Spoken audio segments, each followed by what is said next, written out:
Buck and Mike experience. Experience sports like you've never had before. Where the buck stops. And the mic drops. Damn. Hey, everybody. Here we go again. What a week. What a week. Do we want to go right in, or how would you week? We're just going right in. I think we should just go right on in. Go right in, because we went along last week before all the adventures started. Yeah. So we got to talk about the biggest thing that happened, which is Aaron Rodgers going down with a grade 3 Achilles tear, which is a full tear. And he's going to be out the entire year, and there's no telling how long he'll be out next year. But he did make a little Instagram post and say that the night is darkest before the dawn, and I shall rise yet again. He's pulling his best Batman, playing in Gotham and everything. I know that him and McAfee are supposed to be like really tight, like they're like good friends, and McAfee's like basically they see him as kind of like what Windhorst used to be for LeBron, kind of direct reporter these days. Oh, okay. And he basically came out and was like, Aaron won't go out like this. Like, just know he's not going out like this. Now, I don't know if he stays in a Jet uniform, because... No, he will. What if you get a mirror? If you think Zach Wilson is like they think and he becomes good. I don't. I think Zach Wilson's terrible. And I went on a whole debate on all the guys that you should trade for right now to at least give you a better chance to be a better team. Because I can think of 5 backups in the league right now that are better than Zach Wilson. I know your first one already. So you know my boy. I already know you're talking about the Colts. You already know you're talking about. Already know. I'm just saying, if Gardner Minshew went to the Jets right now, I'd be scared for the division again. Like, I knew it immediately. Because right when it went down, the first thing I thought of was, Bucky's probably talking about Gardner Minshew. Already. I can pull the text message up. I have a text message up that will say to one of my buddies, it says, Minshew Mania? ? And he was like, no, they're going to keep Zach Wilson. All of them. Everyone says it. They're like, everyone tells me that this is what the debate we had with me and my buddies when we were texting about it is that you can't trade, and I understand this, but you can't trade for someone now and let them start over Zach Wilson if you actually think that you have anything in Wilson. Because the minute you make a trade for someone else, it's over, he's done, you broke him. Yeah. And I get that. I completely understand that. But if you won week 1 because Josh Allen is definitely not looking as good as Josh Allen did 3 years ago, and it's progressively gotten worse. We'll talk about that in a minute. Yeah. Then the next thing that you want is because you still have one of the best defenses on the planet.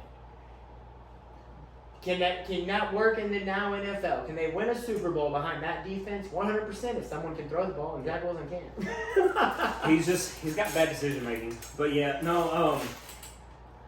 one of the good things that comes out of this is the fact that the Packers are only getting a second round pick now instead of a first, because he had to play 70% of the snaps this season, and that didn't happen. The bar in Green Bay that offered free drinks that was for funny. Game that the Jets lost that Aaron Rodgers started, they celebrated, and then at the end of the game they were so upset because the Jets won. And that was their only shot this year. Yeah, because there were 3 rules. The rules were Rodgers had to start the game, the Jets had to lose the game, and there was one other rule. Oh, you couldn't buy anything top shelf. All your top shelf liquor. But other than that, if the Jets lost the game, you got free drinks. And I got to be honest, when the Bills were up 13-3 and Rodgers is hurt and here's coming out Zach Wilson, but my bar tab is going because I know I'm winning. And then it didn't. Yeah, and something that I thought of and then I seen it and it made me laugh was, do you remember last year or earlier this year? I think it was last year. Whenever the trade happened, before the trade happened, when Zach Wilson said that whoever they bring in, he's going to make their life a living hell. Oh, yes. Aaron Rodgers' life is going to be a living hell for a little while. Yeah, while he's recovering. It is not fun to recover from that. He literally spoke that into existence, that he was going to make that dude's life a living hell. And then all the sad stuff that's come out now, like Aaron Rodgers called Garrett Wilson and was like, I'm sorry, kid. Sorry. And then today at practice, they said that they asked Sauce Gardner how he felt, and he said, "I did my handshake to the sky." It's not he's not dead, guys. Like, can we acknowledge that Rodgers is alive and breathing? He just doesn't have an Achilles in one of his ankles. But I mean, it does suck because your playoff chances went from basically 70% to 45%. Oh, because yeah. of that injury. That's it. That's what it went to. It was at 68.4. Now it's at 46.3. You went, especially after watching some of the other teams' performances and stuff, you went from being a Super Bowl contender to being Super Bowl contender. Yeah, I mean, exactly. You had them as a Super Bowl team. And so you went from that to maybe a wild card if you're lucky. Are you going to make the playoffs? If you're lucky. You stole a win week 1 even after he got hurt. That's a great thing. Pat on the back. But, man, like... Yeah, it's brutal. And then on my way over here, I read probably one of the most heinous comments. Or not comments. It's something that someone said. Basically, I guess you say it's a comment. O.J. Simpson... Oh, God. That O.J. Simpson said, that guy. 9/11 is just a bad day for New York. Oh my God, that's worse than what DraftKings did. Yeah. DraftKings, DraftKings ran a promo that was up on for about 5 or 6 hours, where you could do a parlay bet that only included the Mets, the Yankees, and one other New York related. Okay, so I didn't know what it was. Yes, it was a goodness. 3-team parlay bet that you could bet on. And the cash payout, the way it would work, was like 3,000, which is the number of people that died.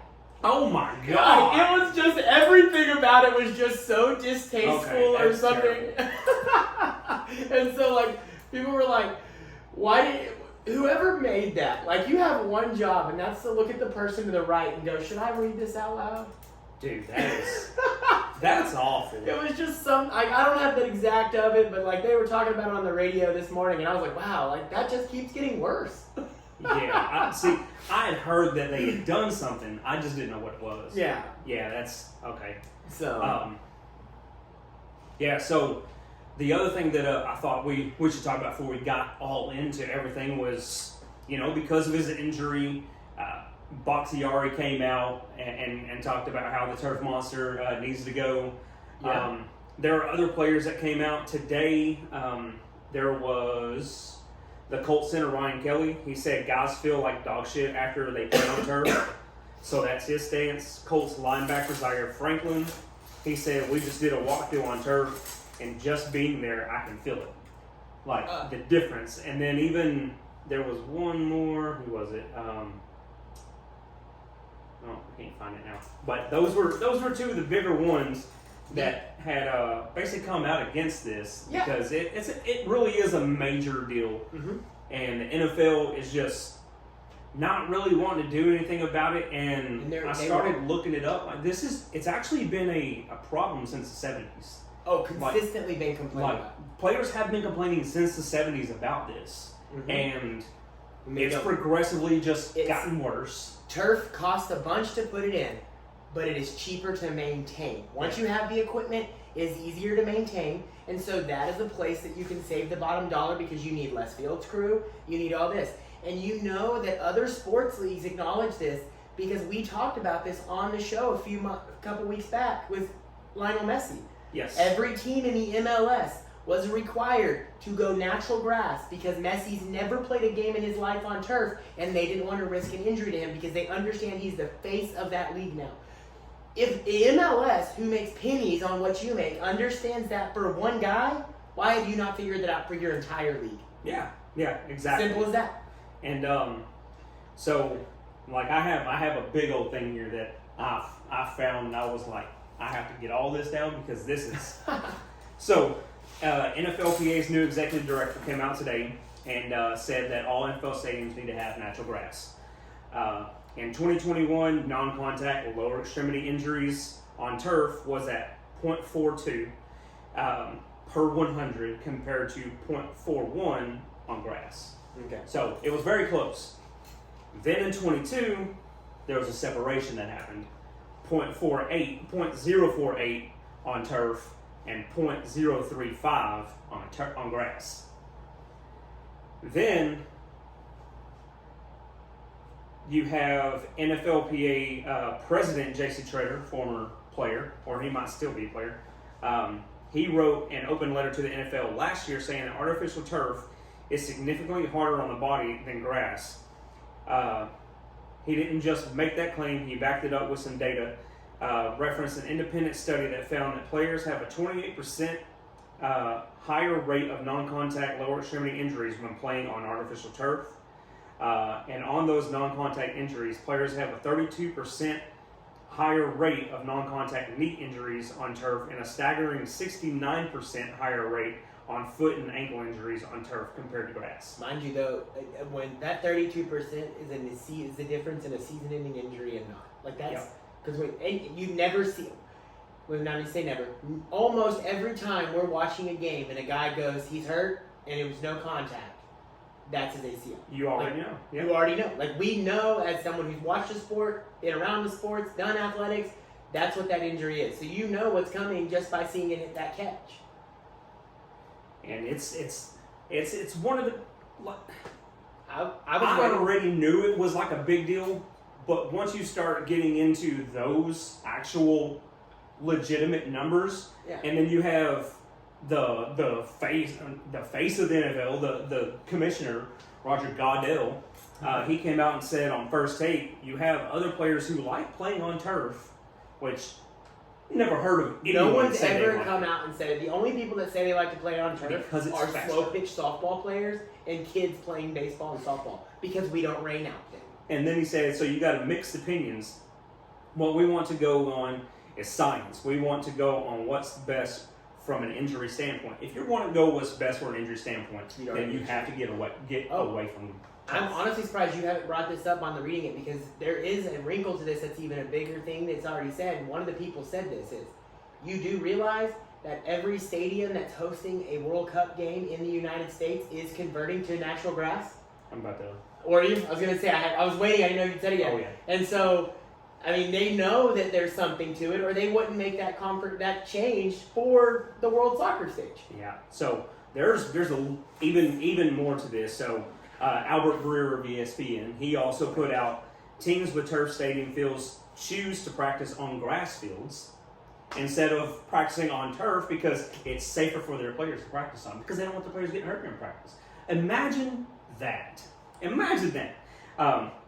Because they feel safer. In 2002, the Falcons sold $545 million and 4 new stadiums opened and all cost between $300 and $500 million, right? Yeah. So this year the Commanders sold for $6 billion. Correct. In 2020, 2 stadiums opened, both cost more than $2 billion. So the only thing that these owners are even worried about is just putting people in there. That's it. They do not care about the safety. They just want to make sure they have all these venues and all this stuff going on constantly, so that they can pay for all that they put together. It's a lot easier to take the grass out or to take the turf out and then roll it back in real quick. Yep. Whereas the grass, you would have to do some work if you wanted to host events on it. But you know what? The stadium was built to be playing football in it. I don't care that Taylor Swift's going to fill it up 3 times. Yeah. I don't care that we're going to do it. It was built to play football. Have it conditioned for football players. Yep. And so the Raiders and the Cardinals have engineered and installed retractable field systems for their grass, so it can be done. And on top of that, you have Real Madrid. Their new stadium has a fully retractable pitch where that can be stored beneath the stadium at the push of a button. And then the $250 million underground greenhouse includes ventilation, air conditioning, irrigation systems, LED lighting, control cameras, and ultraviolet light therapy to maintain the pitch. So it can be done. 100% be done. And here I'm thinking all you have to do is, some of these stadiums, have like Miami Stadium has a square opening. You could easily just conveyor belt the grass up and or get you sun. can have it to where the field goes out into the parking lot. Yes, it feels like there are things you can do to make this done. You can do it and take care of the grass. But you just choose not to And because it's in the long run ends up being cheaper for you, even though it's more upfront.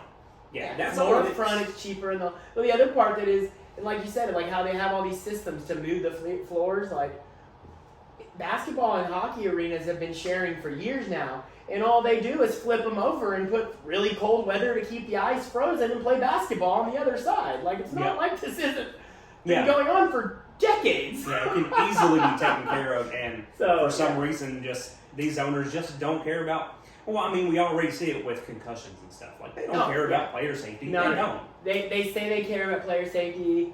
They changed some of the rules that they've done to care about player safety has actually made the games at times more dangerous. Yes. Yeah, it really has. But hitting the quarterback rule where you can't fall on him, like players have gotten hurt trying not to land on the quarterback. Yeah, so you're protecting the quarterback, but not protecting these players because they're getting hurt to make sure they don't hurt the quarterback. But the quarterback makes you more money. Yeah, it really is kind of crazy. But so with that being said, let's kick off this week 2. I've got a lot of notes for some of these games, and this Thursday night football on Prime should be a fun one. It's going to be crazy. Yeah. I think it's going to be really crazy. Well, especially with some of the injuries the Eagles had to drop out today. Yes. Eagles lost what was the guy that was acting as running back 1 with that Canadian Gainwell. But Bradbury's down. Bradbury's down. Just Slay. Then you have Reed Blankenship, who's a starting safety. Okay. And then Nakobe Dean. And then, of course, you just said Kenneth Gainwell. So they lost 3 starters on defense, and then they're starting running back, or week 1 starting running back. Yeah. You know, more than likely, he probably wouldn't have been the starter the whole season anyway. But I think this is Swift's game to. This is his chance. This is his time to take it over because the Minnesota Vikings don't have a good run defense. No, this is the team to break out against if you're going to take the job. So sure.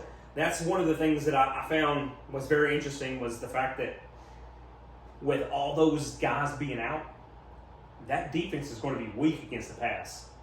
But the problem is that Justin Jefferson's still going to have to match up with Darius Slay.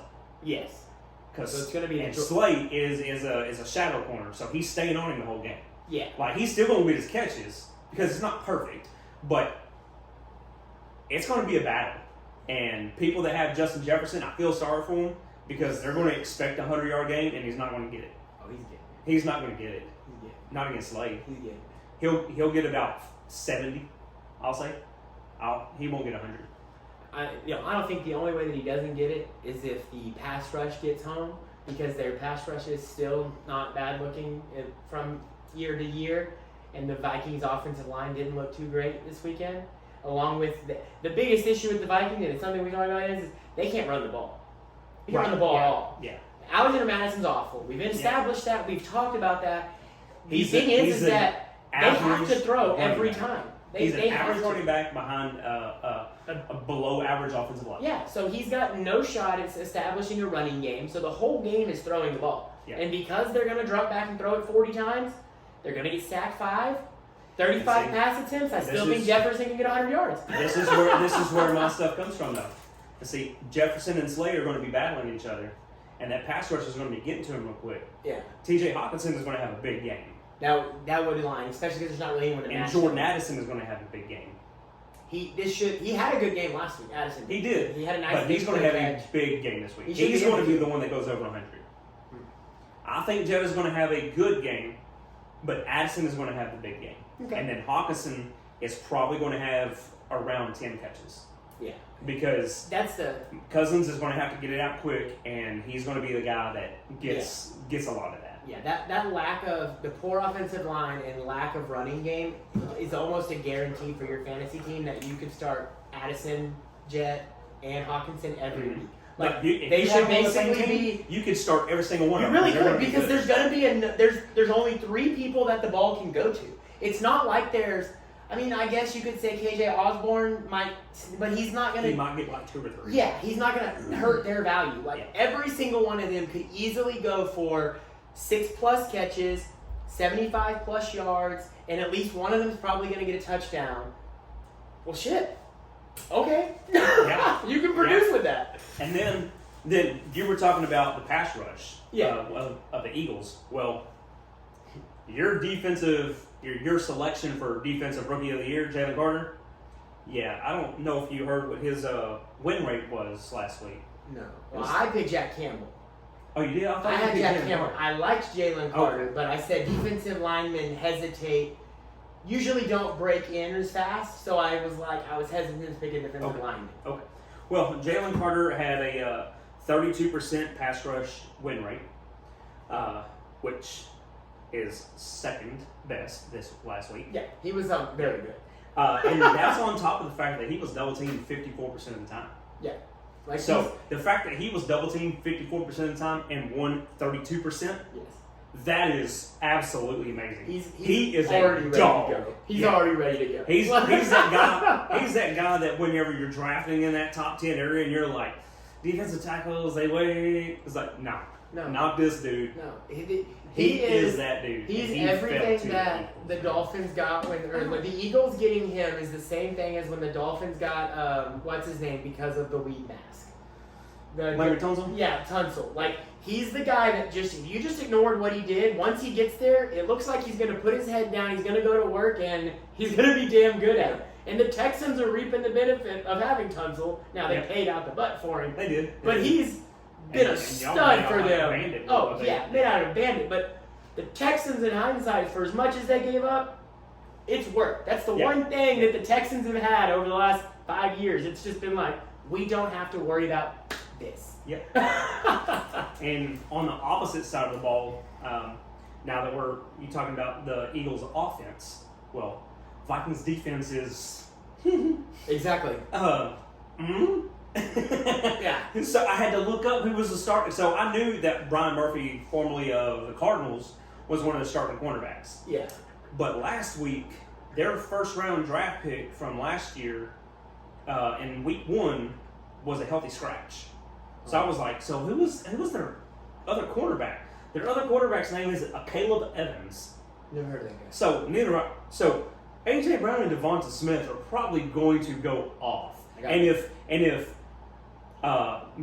Minnesota's offense goes off the way that I think it's going to go off because of all the injuries in the secondary for Philadelphia, this is going to be a high-scoring game. And the fact that the over/under is 49 is insanely low. Is to me is low. I think That's very low. it's going to go over. It's going to Parlay be action, bet the over. 100% over 50.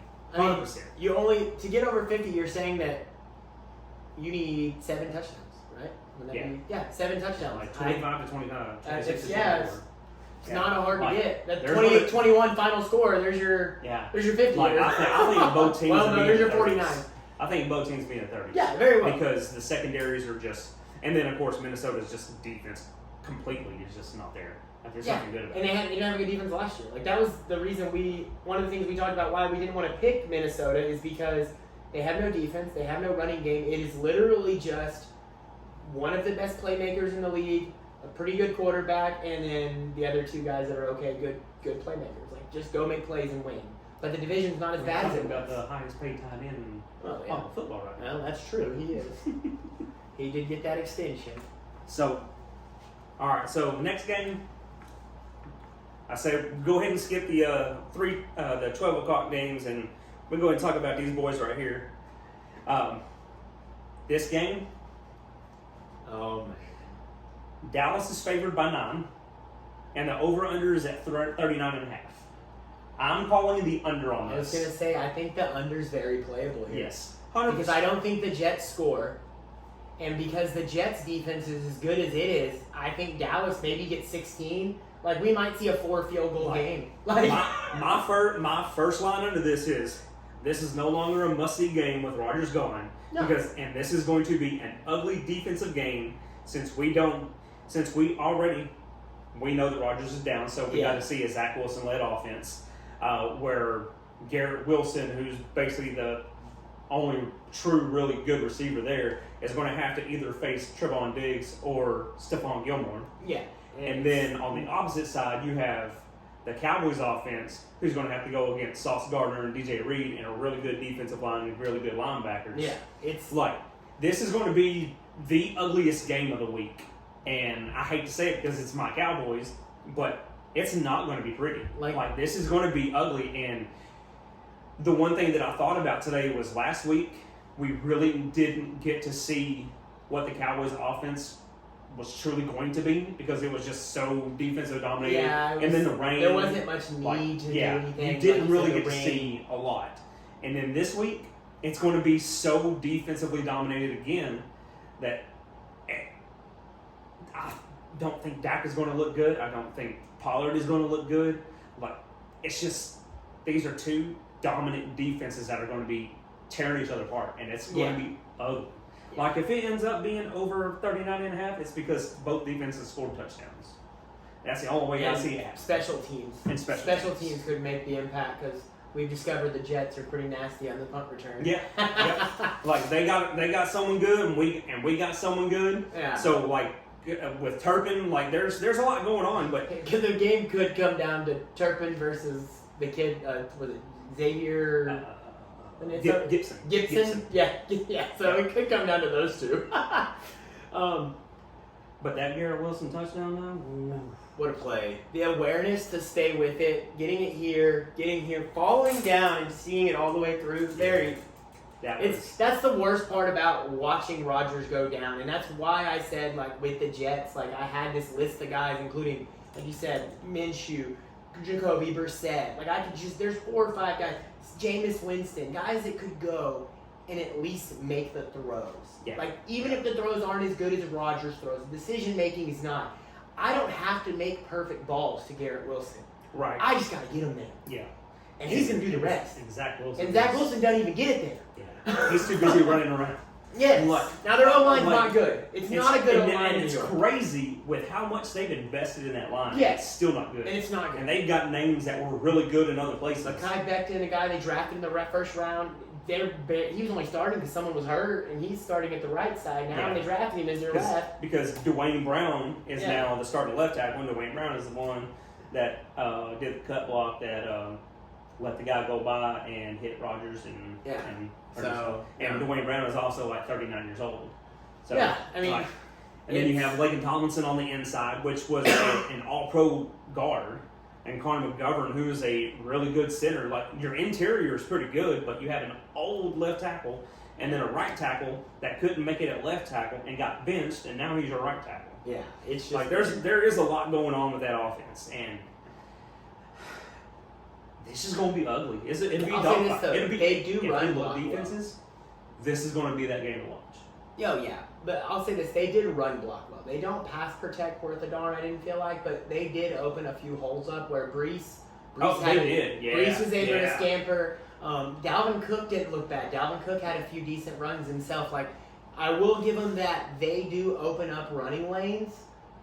So maybe they just turn into old school Nebraska and just triple option this bitch. Right? I mean, they might. They definitely could. I mean, so, talking about stinkers, we saw one Monday night, and that team is going to be playing the Raiders this week. Yeah, because this week we get the double Monday night thing. Do we? Yeah, we get the double Monday night. Oh yeah, Monday night. Yeah. This one's Thursday. Not Thursday. Sunday night. Sunday morning. This is one I'm Sunday looking at. morning. Raiders and the Bills. Gotcha. Okay. Yeah. So Raiders and Bills. Buffalo is favored by 9.5, and I actually think the Bills are probably going to take this and blow it out because Raiders don't have a good defense either, other than Max Crosby. The Raiders don't have a good defense at all, but I'll say their offense was very efficient. Jimmy G is we know he's not going to win you games, but he's efficient. He makes smart plays. He gets the ball to Adams. But Jacoby Myers is going to be out. That's true. You're not going to have Myers, which he looked really good for them. Yeah. So now you got Tre'Davious White. But we also, like we said, if they can Adams. open up any kind of holes, we saw that they were susceptible to the run from the Jets, who were out with Zach Wilson. You can open up holes. Jacobs, you would have to say, coming off last season, it's hard to say he's not an all-pro level running back. Right.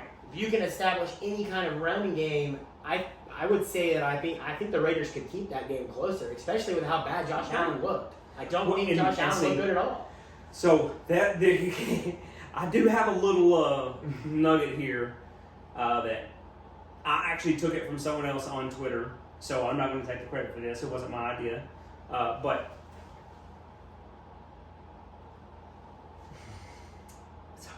how to word this? Okay, Josh Allen with Brian Daboll was an all-pro quarterback. Yes. Josh Allen with Ken Dorsey is Dante Culpepper. I can see it. And the stats, when you look it up, yeah, they're almost near identical. It makes absolute sense. That's all he is. Yeah, Brian Daboll. We saw what Brian Daboll. Now it didn't play out in Dallas, or in New York last Sunday night, but we saw what Brian Daboll did last season. Like Yeah. he got Daniel Jones paid. Yeah. He did He that. made Daniel Jones look Good. good. Like, and not great. Not even, but just good. Like, and that's a soft good. That's not a And hard that's, good. and That's just that's a good. up from crappy. Yes. So, like like, that's he a made big up. step. Yeah. And so, it really is like, I as a Dolphins fan, I fear Josh Allen. Like when we were getting better, we were improving. I said it doesn't matter. The Bills are going to kick our ass. We can't stop Josh Allen. He's this unicorn. Like we can't stop him. And then you kind of watched last season. You're like, well, we beat him, and I mean, he doesn't. Something about him doesn't feel right. Then you go watch him play the Jets, and yes, the Jets. We just said great defense, but I'm sorry. Is the quarterback of the level that's an MVP caliber guy?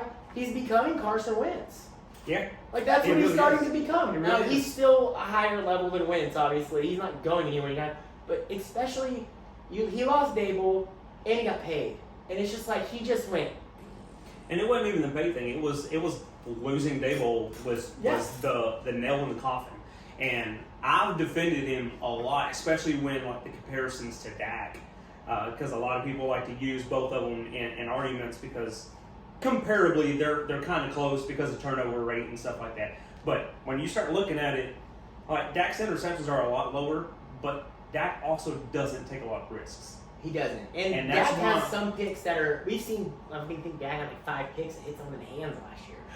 So I have a list of this actually, so we can kind of pivot to that real quick. While you look for it, I'll say Josh Allen did get someone paid last night or this week though, because Yeah, he did. he got Whitehead, the safety corner, whichever it is for the Jets. Safety. He had a bonus in his contract for $250K if he got 3 picks this year. Well, he leads the league in picks with 3 picks on opening night, and he got $250K. Hey, good shit, good season, kid. Clap yourself on the back. You know you're not winning So the it's, Super Bowl Jordan now. Whitehead. Jordan Whitehead. Yeah. You know you can't win the Super Bowl now. Take your $250 to the bank. My season's a success. 100%. So, all right. This I actually looked all this up because of the Thursday night game last week with the Chiefs. Okay. Because when the Tony interception happened, Yeah, Twitter blew up about if Dak threw that interception, everyone in the media would have been blaming Dak, and I was like, "There's no way people would have been blaming Dak. There's no way. It was too perfect. It was too perfect that time. Yeah, But we have and Steven. that's why, like, I had to say it that way because I even mentioned this. I said, if Dak would have thrown it, it would have either been in front of him or it would have been behind him. So Right. yes, it would have been his fault. But that was right on the money. So no one was going to blame the quarterback in that position. Anyone who's ever run a route in their entire life catches that. Yeah. There's not. You don't even have to worry about footsteps. There wasn't a And guy within so- 5 yards of him. So crazy enough, Steve Smith, we talked about Steve Smith. Yes. He's my pick to go to the Hall of Fame. He actually made a video talking about what happened on that play. And because there's a new system, there's a new sense of having to figure things out. And that particular play, even though it looks like it would be very routine, like Tony was in his head and making sure he had everything right. And so that's why he messed it up. And he goes, but you can look at it with every single one of the receivers because no one is truly like a one. So a lot of them really don't know what they're doing, and they're trying to do it, and they're in their head. So they're all still learning like this new system because Miami's gone. So it's a new Yeah, system. because the enemy's in Washington. Yeah, because it's Matt Nagy, who was the failed head coach of Chicago. An example of guys Yeah. that are decent coordinators that can't coach. So after what happened with Patrick Mahomes, I went over. There was a video that was posted, and I looked at all the interceptions from last year with Dak Prescott, and I went over it, and because there was a picture of an interception with Noah Brown, and everyone blamed Dak for this one, and then whenever you actually search it up, no one blamed Dak on that. They all blamed Noah Brown on it. But so I went and watched the video. So the first 3 interceptions he threw in the year, they were all bad decisions, and they were all cornerbacks jumping the route because it was just wasn't the smart place to go.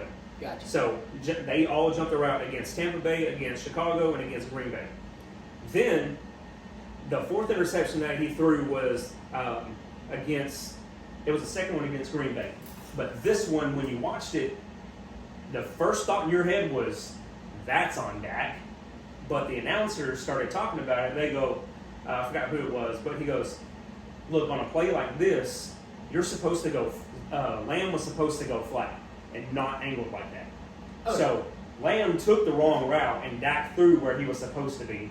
Yeah, and, all those and timing that was routes interception. and breaking So, things like that. so when I heard that, I was like, okay, you can't blame that on Dak because that's a wrong route. Yeah. Like, that's 100%. They're talking about going, look, that's not the correct route. That's wrong.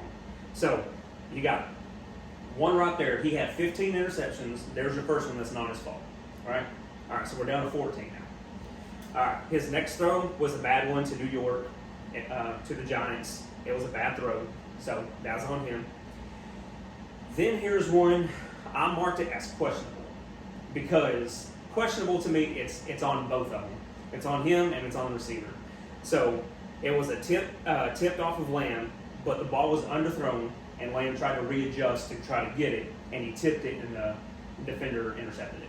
Okay. So it was both of them. It was both their faults. It was underthrown, and Lamb tried to make a play on it and ended up tipping it to the cornerback. So Gotcha. I'm not putting it on Dak, It's but I'm also that's- not saying it's not his fault. I would say that on the basis that it's Lamb, I'm gonna put it on my wide receiver one. If it's Gallup or Okay. any of my number twos, So- but when I have what is most seen as a top 10 receiver in CeeDee Lamb, I expect him to catch a ball within his radius.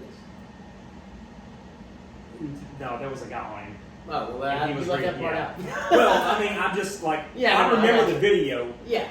So the next one was the receiver fell, and I think it was Lamb that fell. Okay. And that one was picked off. Not his fault. Yeah, you can't help that. Yeah, you can't help that. That's like Trevon Diggs when he got his interception against DJ Moore, when DJ Moore fell down. Like, you can't say, like, he was like, oh my God, he got this bad, awesome interception. No, the receiver fell down and came right to him. Yeah, exactly. So, and then you have the next one. This is on Noah Brown. This is another one of those iffy ones where Dak actually threw it too high, and Noah Brown tried to go for it, and he deflected it, and it went to a defender. So it was another one of those. It's too high, but he shouldn't have gone for it because it was too high. So it went to the defender because he tipped it to him. Gotcha. The next one, it was underthrown badly, and Houston picked it off. Worst thing you can do. And then the final iffy one, it kind of looked like his arm was grabbed, but he also threw it too high. And so his arm looked like it was grabbed by the Jacksonville's defensive end, and then he threw it too high, and that was also to Noah Brown, went off his hands, and they picked it off. So that one, those are the ones because they look. You can't really say it's his fault. You can't really say it's his fault. Yeah. It's a mixture of both. And then after that, he did a terrible throw that was off the hands of Noah Brown, and it was nowhere near Noah Brown's fault. It was 100% his, Dak's. And then he threw one right to Brandon Graham, the Eagles defensive end, directly to him. Nice. He went to go throw it, and he just jumped right up there in front of him and took it to the house. Lamb juggled a catch, and Tennessee ended up picking it off. So I was 100% on Lamb. And then the last two was were both bad decisions where the cornerbacks jumped around. Gotcha. So what that came down to was out of 15, you got 3, 4, 5, 6, 7, 8, 9 of them were Dak's fault. Out of 15. Man, 9's way better than 15 now. Yes. But this is what Dustin, if he's watching, this is the same thing he said, and I was like, but we can literally do this to every single quarterback and knock every one of them down, and Dak is still high on his 9. Yeah. And he was like, oh, well, yeah. Yeah. So- I understand. There is this, people need to get it through their head. No, he's not as accurate as a guy. Yeah, he's not accurate, and understand that there's a difference between accuracy and completion percentage. So every time y'all want to bring up Dak's completion percentage to act like he's accurate, you can throw a bad pass and a guy can catch it still, and that is considered a completion even though it was not accurate. Example, Garrett Wilson's catching the end zone Yes. was not a good ball. No. Garrett Wilson made a great play. So Justin that's the thing Jefferson that in the you playoffs have to learn. And then opposite of that, Tua dropping that just beautiful Dime dot. piece this weekend. That's I'm on my what way we're to- talking about when we talk about accuracy, is when it goes directly where it's supposed to go. AFC Player of the Week. And Tua. so, yeah, we did get a little off on that, but I definitely wanted to hit on that since that was brought up with Josh Allen, because Josh Allen he's like Dak, he has an accuracy problem, and he's got one good receiver that can make up for it. Yes. And the other ones they're not good enough to make up for those problems. And they don't have. Now with Daboll going, he's not that good anymore. Yeah, and I'm seeing his fall, how he's looked, the Rodgers injury, and how good my Finns looked. Man, you go from I'm a little nervous to hey, watch out, motherfucker! Here we come, baby! Woo! So, Ravens and Bengals. Yeah. What do you think about that one? So, Bengals laid a stinker. There's no way in hell that happens again. I don't care. I know the Ravens have. Now that said, I did say last week, Browns defense is sneaky good. Watch out. You sure did. I didn't think they were holding the Bengals to 86 yards passing, but I said they've got a good run. They've got some guys. They make some plays. They've had defense isn't the issue there. The Ravens have some all-pro linebackers and like Roquan Smith and guys like that. But I'm going to tell you, I think the Bengals are about to go off because we watched the Bengals crap the bed last year opening week, and then they came back week 2 and said, "Don't forget, we're good. And see, we had a bad week." I think a lot of the issues that are like with Patrick Mahomes, and even with Lamar last week as well, you got a lot of these quarterbacks that don't play at all during the preseason. Yeah. So they've got some rust that they're knocking off in week 1. And even week 2 some. That's kind of the perk of his 17th game is that it makes one game kickable. And that's kind of what week 1 is. Yeah. Like, you It's either basically see the final teams... preseason game. Yeah, like That's you what it either used to see be. teams look all in on offense and like crap on defense, or all in on defense and crap on offense because certain sides are... Like, that's why... Like, the thing that makes me excited as a Dolphins fan is that the only part of our game that really looked bad is we couldn't stop the run. We made Austin Eckler, a average runner of the football, look like a good running back. Like, we did. And then you made Josh Kelly look really good. Yes, like we made Josh Kelly look really good. But other than that, our defense was built to, without Jalen Ramsey, was built to stop the pass and go get the quarterback. And as soon as the game was they have to throw it, Jalen Phillips and guys are in the backfield making plays. You've got guys in the back making. Herbert had what, 211 yards? We're going to talk about the Dolphins. He just kind of got me there. I'll go in RTO. We'll talk about them in a minute. All right, but yeah, and I know what you're saying with it. But yeah, so the Ravens losing J.K. Dobbins. Yes. You know, losing that is big. Rashad Penny too. And then Rashad Penny. Yeah, He wasn't even there. No, he reminds me of Rashad Penny. The guy Oh, every yeah, time yeah. he has a chance to play good, he could be the guy. Bam, gets hurt, big injury. So this is his injury history. So in college, he broke his fibula. Yeah. Okay, and then in second year in the NFL, because he missed all of 21. So he missed all of 21 with an ACL tear, LCL tear. He also tore his hamstring, and then he had to do a meniscus trim. And then in 22, he had to have arthroscopic surgery on that same knee. Because something wasn't right. Yeah, because something went right. Now he tore his Achilles. Every injury that's happened is all in the right leg. Yeah. Every single one of them. There's that left leg is good. That right leg is torn to my pieces. left leg is an all-pro leg. My right leg is geriatric. Yes.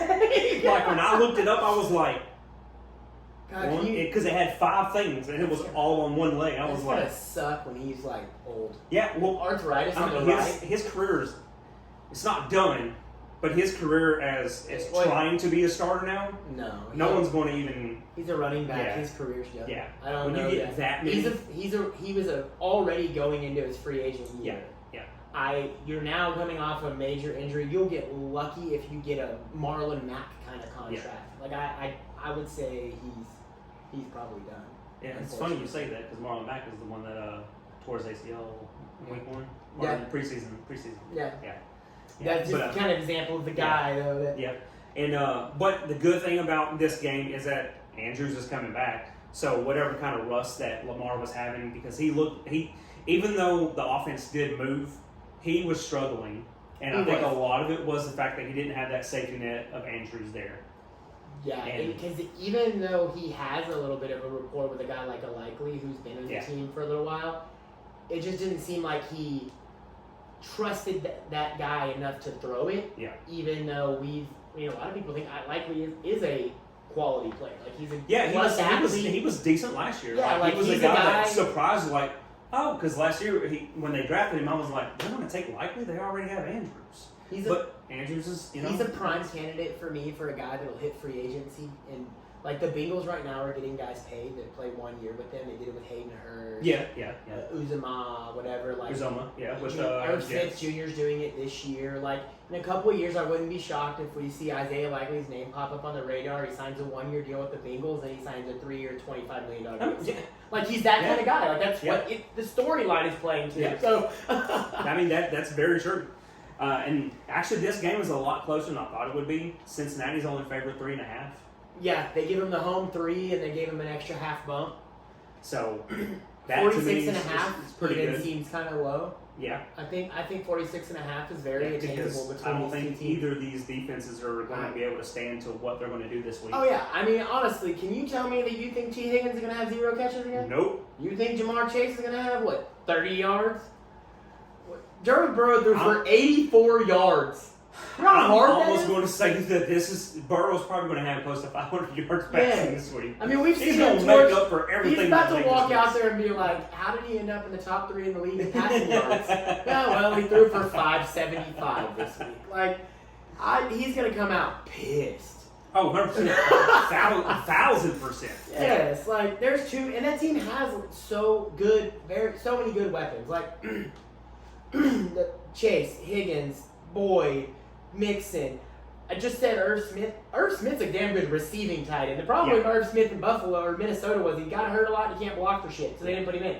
The Bengals don't want you to block. Nope. The Bengals trust their 5 guys to suck at blocking, and they tell your ass to go out. They finally cut Leo Collins. Yes, they did.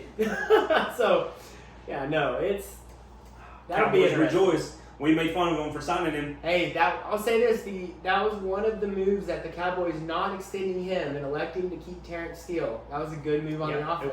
It was. They especially because you kept Steele off of an injury, but you didn't keep Lyle Collins off of an injury, and it proved that his was a chronic back issue. Exactly, and that's what the proof is. And they're saying that the main reason he ended up getting cut is that the issues in his back are causing hip issues to where he can't bend to the way that he has to be able to. So, all right, this is my game of the week because it's the hottest game. Like it has to be the hottest game.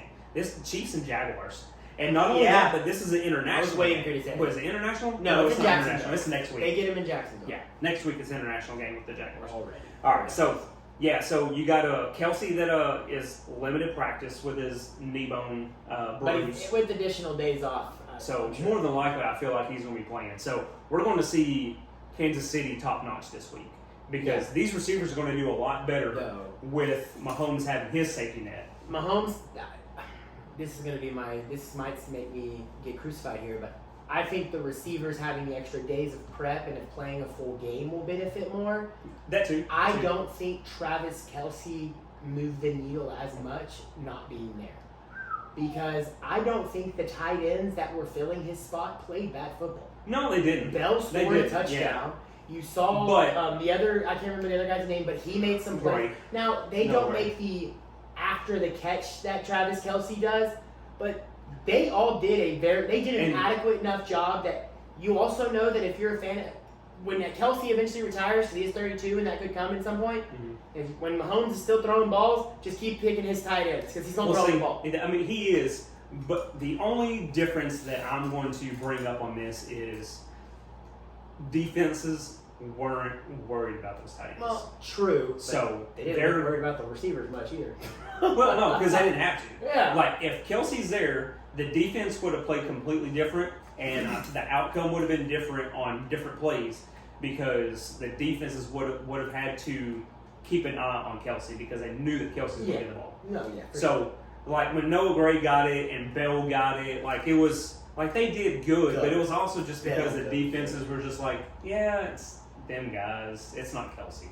Like, because it's kind of like if your backup running back ends up doing really well compared to your starter because the defense just wasn't really worried about him because they were focused more on everywhere else and they just left that open. Yeah. So you had a good week on the ground. Like, that doesn't mean your backup running back is better than your starter. No, I get what you're saying. Or close to it. It's just when you key on something else, a lot of stuff opens up. And I think with Kelsey there, the offense would have opened up a lot more for Nagy to actually kind of do something.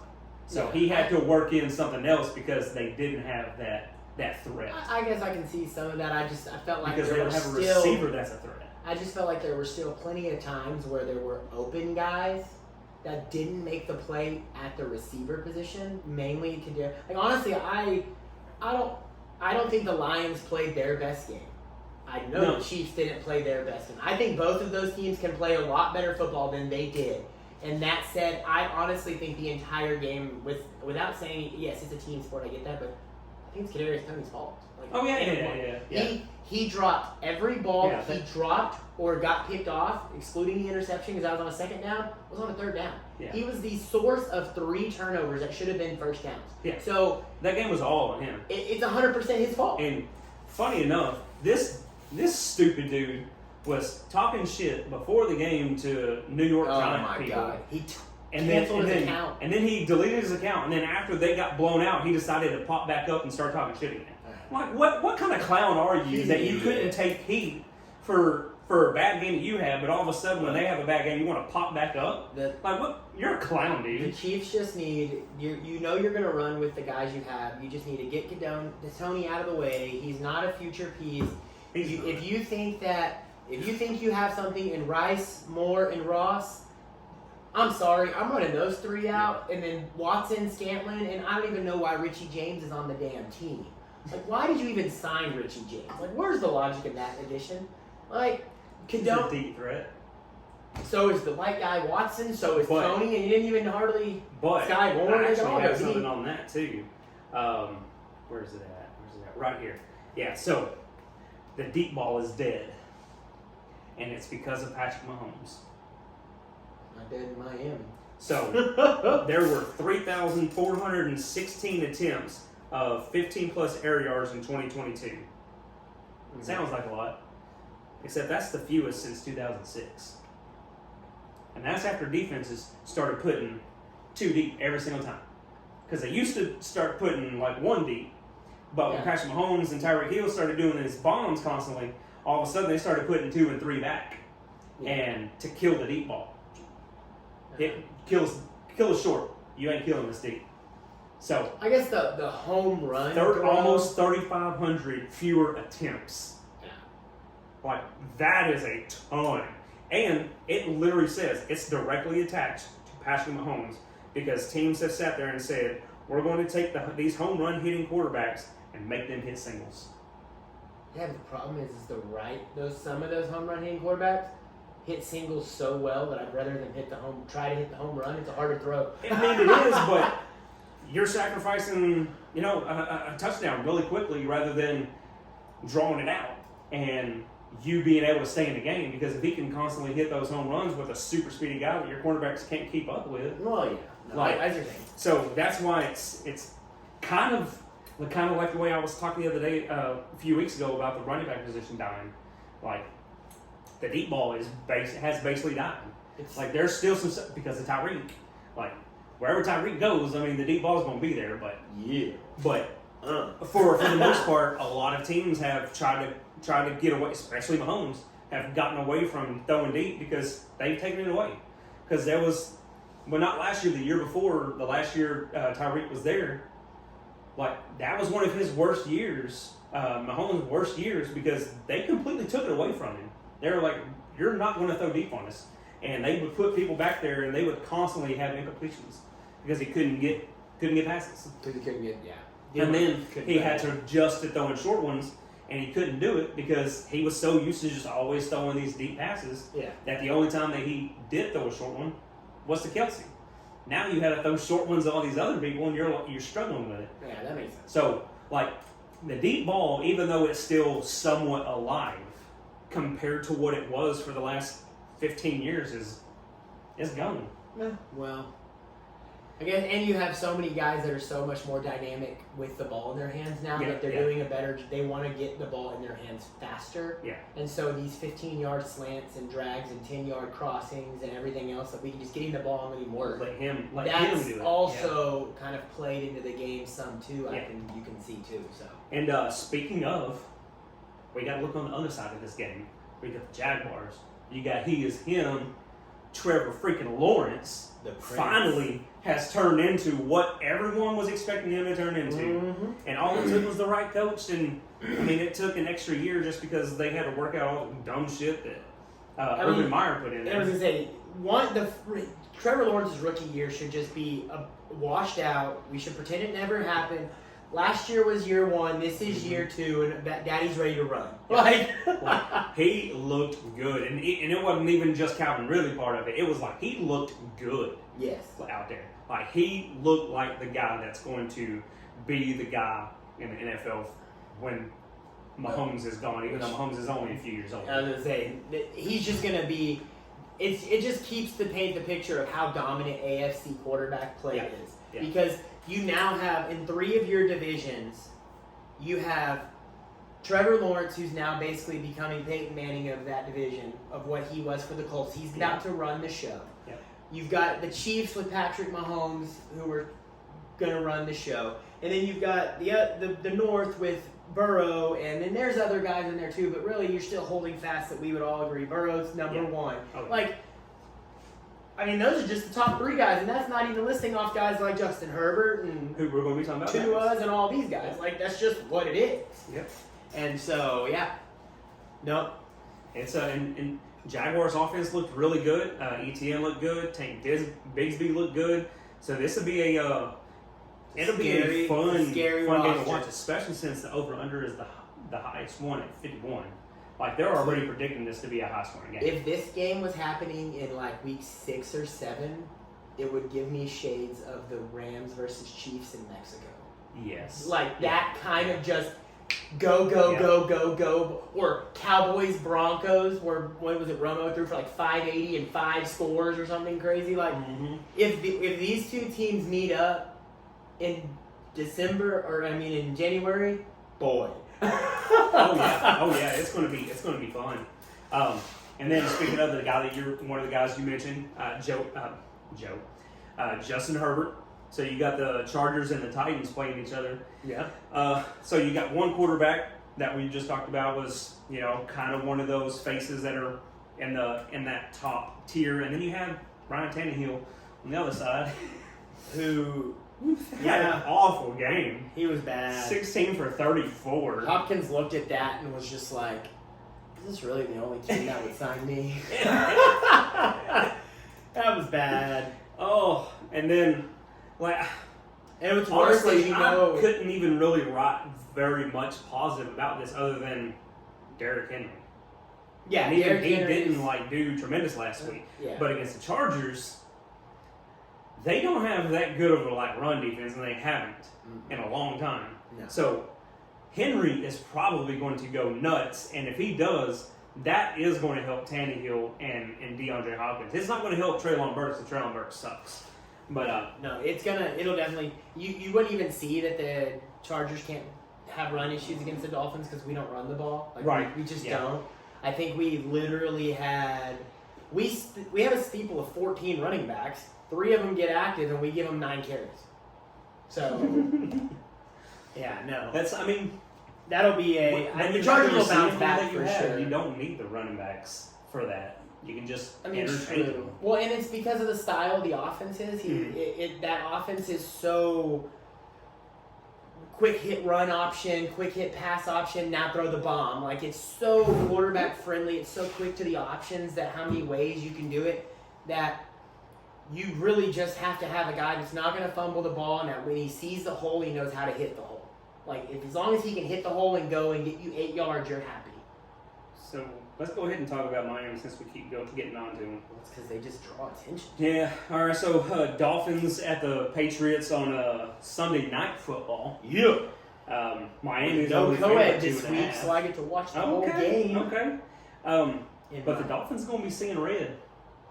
We can see all the red we want. We're favored by 3 now. The line's Oh, did it? Yeah. Oh, okay. We're the Well, they're road gonna be team seeing- seeing a 3-point they're pop. going to be seeing Patriot red We can see Patriot because red. We own they're them. breaking up them red unis this week. Which I hate to say this because I hate New England, but those are kick-ass jerseys. they are very nice. They're They really are very nice. I won't hand And, off on the jersey. But, oh, did I? But no, the Oh, line's I put the wrong one. the line's at 3 for the Dolphins now, and I'm go ahead and put it like this. Put it in your parlay that we cover. So I actually wrote some wrong information down here. So I'm gonna have to move this. Who are the Chiefs playing that we just talked Chiefs about? playing the We just talked Jaguars, about like we the said. Jaguars. Yeah. Okay, so on that game, we're going back to that for a second. On that game, watch who are their defensive ends over there. Oh, for Chris the Jones came Jaguars. back. What? Chris Jones resigned Yeah, back with the with the Chiefs, so that'll So, be a rematch. Josh Allen versus Jawan Taylor. So The watch cheater. out for that one. Yeah. By the way, did you hear about this? Yeah, he cheated the whole game. No, not Oh, that. No, the fact that they knew about it and didn't say anything because they didn't want him to get called for it. Who, the Chiefs or the? The Lions, Why would the Lions not want him to get called for it? because when he stood like that on those certain plays, he didn't do it every play. Yeah, He did it on every passing play.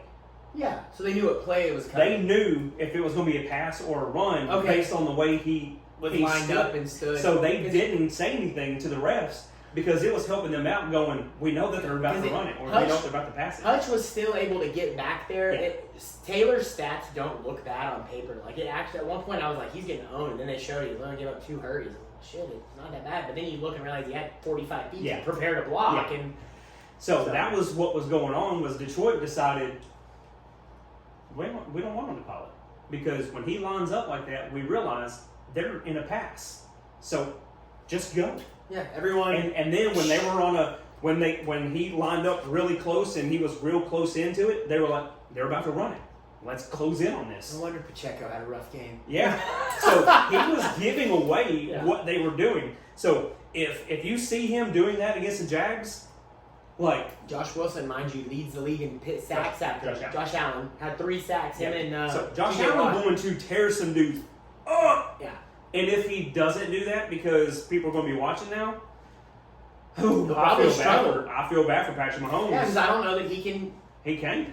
He's playing the wrong side of the ball. We talked about this when he signed. Yep. He was He's a a left right tackle. tackle. They moved him to left side because of letting the other guy go to the Bengals, whose name slipped. But like he's not in position. He wasn't successful on the right side, left side in the early part of his career. That's why he moved to the right side. So, and let's yes, see. it sounds crazy, but there's a difference in the right and the left, and it's largely because of your base and how your feet plant. Like that first step back, I guess he's just more secure taking that first step back on that left and getting there. Yeah. And so when he goes back on his right side, he's not as comfortable, and that's why that left side of the offensive line is a struggle for him apparently. And they paid him a ton of money. It was like a 5-year contract. Absurd. So, with that being said, back to the Dolphins, because I actually wrote the information on the wrong team. So that's why I was like, oh man, we got to go back to this because I put the wrong thing there. Because I was like, Matt Judon versus Jawan Taylor, but that's completely wrong.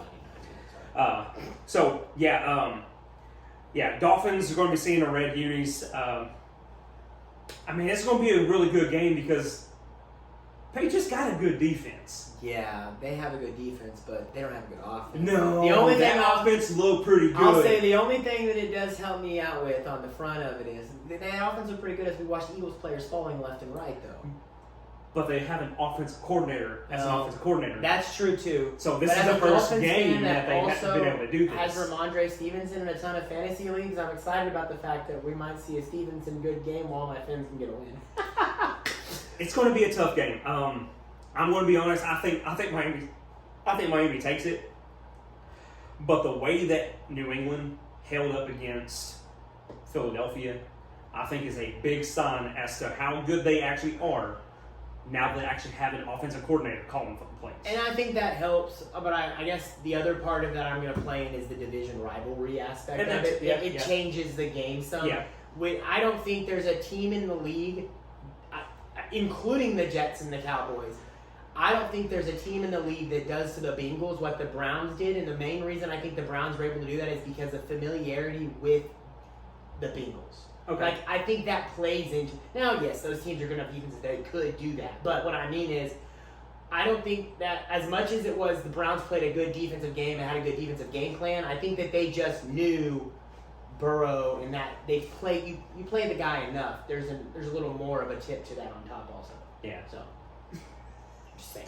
No. I love Burrow. I'm laughing because we switched to Miami because we kept talking about him. Because now, and then now we you're can, switched to- I said on my Miami point. Point of the story, we're going to win on Sunday night. Tua's going to keep firing the rock, and as long as he doesn't get hit. Mostert looks like he might be out. He's dealing with a knee injury. Well, he's not practicing. Devin So, A-Chain is that's probably why gonna the get a- Dolphins have 14 running backs, because A-Chain can't stay hurt, or Mostert can't stay healthy. Jeff Wilson's hurt. A-Chain was hurt in preseason.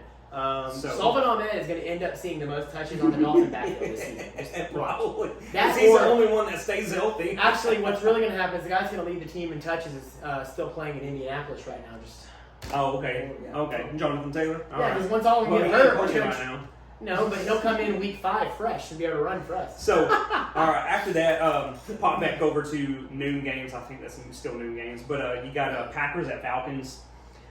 Jordan Love looked really good last week, He did and look the really Falcons. good. Bears did not look good at all. The Falcons were. I think he's going to do pretty good against them. So, it's Green Bay. Apparently, just has like the best luck when it comes to getting these quarterbacks. And just guys that are willing to sit there and get better. Yeah, so Like, they're okay with you that. basically are because he looked really good. So if this is like Without a sign, Watson. yeah, if this is a sign that this is who he's going to be, and they get another like 10, 15 years out of this, they're going to have Love, Rodgers, Favre 3 years, for 40 something It's years. 40. It would be 47 straight years because Rodgers there 17, Favre was 15, so it'd be 47 years. Yeah, that would be absolutely crazy. It would if be they the end up greatest run of able to do that. quarterbacking.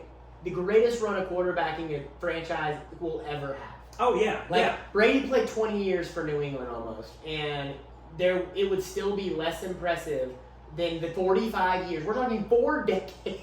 Yeah, of just 3 guys. Just 3 guys. Yeah, barring and, injuries. and, at least with New England, they Well, they won with Super Drew, Bowls. they went with Drew Bledsoe and then Well, that's true. Tom Brady, and now they're with Mac, and we'll see what happens with Mac. Yeah, but did we count Drew Bledsoe? It was Yes. Drew Bledsoe was really good. well, yeah. But then you're Mac. Are we gonna? I mean, I don't know. I guess I'm counting Well, on I know. the consistent. Yeah. We're Consistently talking- great. If Jordan Love looks like this for 15 years, we're talking 3 Hall of Famers in a row. Yeah, Like- yeah. That's what totally kind of different. changes the 'cause story. Drew Bledsoe's definitely not a Hall of Famer. He's Yeah. just Hall of really good. So no, it'll be. But yeah. There's some good ones this week. Like we said, it's also the double Monday night game, Panthers Saints. Oh, you already got you got more? Yeah, Oh, my I was going to go through all of them Oh, where? because there's like fantasy implications for these This things. is true. There are So, some fantasy. like this game, we just totally skipped the fact that Bijan is probably going to do really good against Green Bay. He should. And I think Tyler Algier is going to have a terrible game because Green Bay, what they showed was they're going to shut down the run.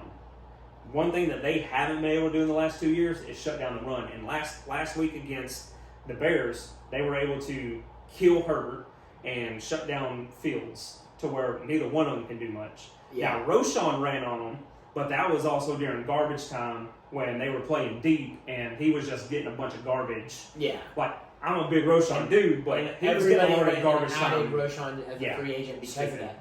Terrible waiver wire Yeah. adding. Yeah, and you know what? All 3 of my leagues, no one did it. I was actually surprised. Yeah, I didn't see it. I saw in a cup 1 or 2 of like leagues with people that aren't really fantasy players that I'm in with, but like any of the ones that people are putting real money into, they're like, no, we're not. Yeah. We don't need. It's Or because he was already rostered. like I was already not going to, but once I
average, and that was just it. But and then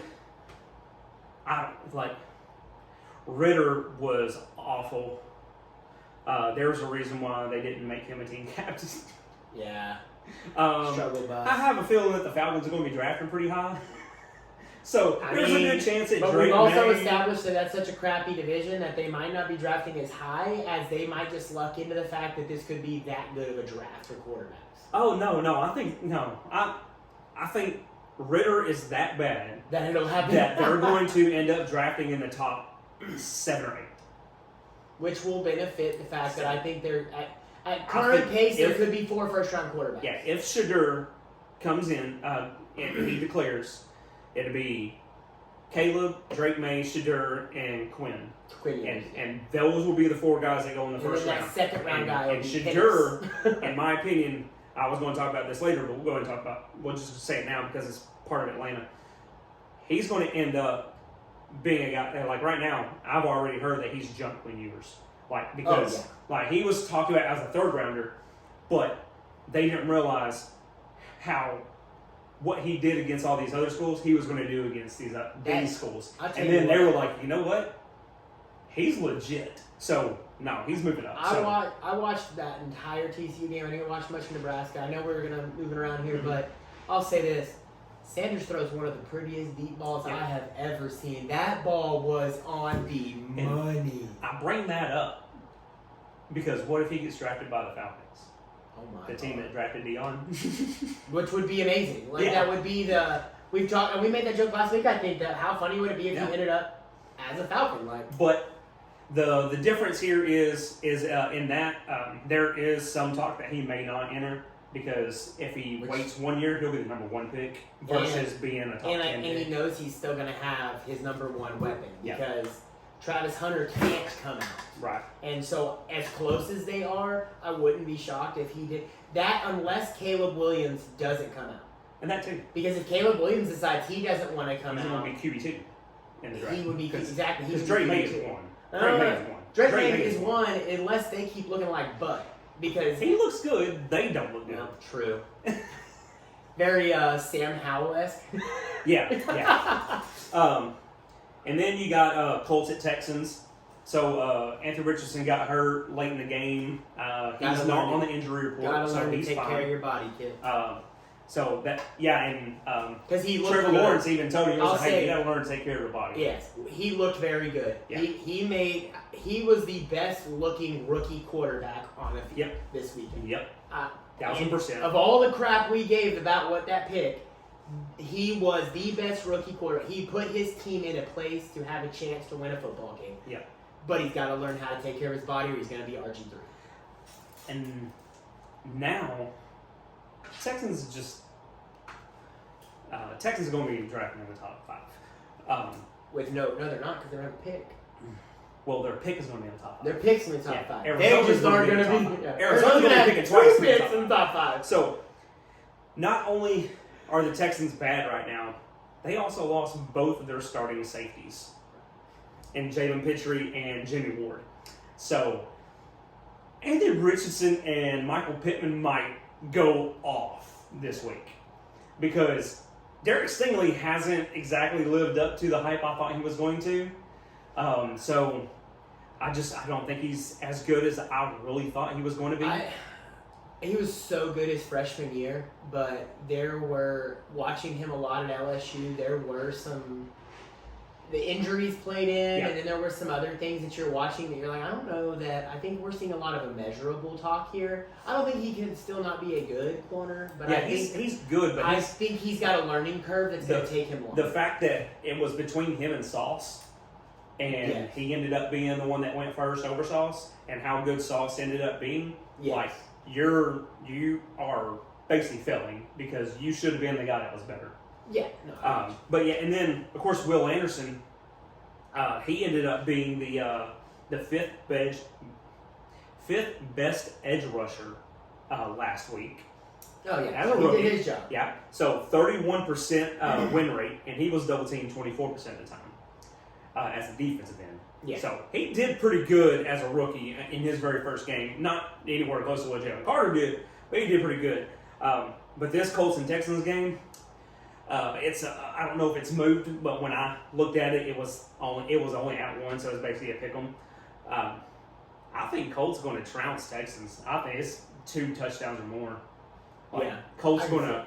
Yeah, they're going to. Especially with how good Richardson looked. I think Yeah. if Richardson goes out, I think the only person that has any opportunity to have a good game because the Colts defense isn't very good either is Nico Collins. Yes. That's it.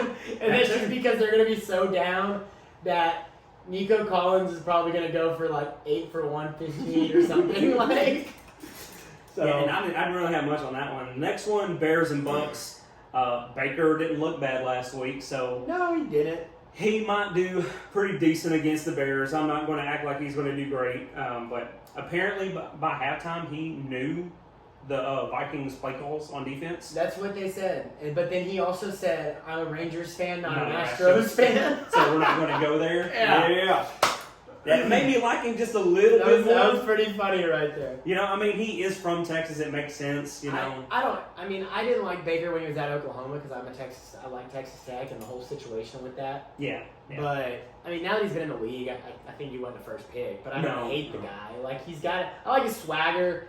I need him to stay in the NFL He's because his confident. commercials are hilarious. Yes, Like, he's confident. we haven't seen him in a while, but do you remember the ones where he was sleeping in the stadium Yes. and shit? Those were freaking Yeah, hilarious. they were Like, great. They were great. After that, you got Johnson Cardinals. You got 2 really bad offenses, 1 really bad Daniel team. Jones bounce back game. Yeah, this is going to be a Daniel Jones bounce back game. Like it's going to be a Daniel Jones, Saquon Barkley. Probably not Darren Waller because Darren Waller's got some hamstring issues going on. Yeah, those apparently started prior to the Cowboy game. Yeah, it started last year with the Raiders. Yeah, true. And what I heard from it was it's going to be a lingering issue, and they think it's more to do with the nerve than it actually is the muscle. Lovely. So that's it's a big problem. Cards are not good. Not at all. There's not even really anything So to talk about. like James Conner did all right. Other than that, there's nothing else to say. There's Giants a team are in going to take Arizona this. with a stadium that hosts good Yeah, Super Bowls. and they have ugly jerseys. Then you got 49ers and the Rams. Rams shocked me. The current frontrunner for Offensive Rookie of the Year might be Puka Nacua or whatever. Yeah. Kid looking like baby Cooper Kupp out So, there. Here's my question, and I wrote this down. I said, Puka who? Yes. And then, Most. is Cup really that important? Honestly, Or is it Sean McVay? I think it's Sean McVay because I think Cooper Kupp's a great wide receiver, but you just proved that if you can get a guy that's a good route runner, Puka was statistically the most efficient wide receiver in all of Division I college football last year. Okay. Like that was the stat that was coming out while the game was going on. It was like shit. Like he just doesn't carry all the measurables. Well, guess what? Cooper Kupp doesn't carry the measurables. Cooper Right. Kupp was an efficient route runner. Cooper Kupp has sure hands.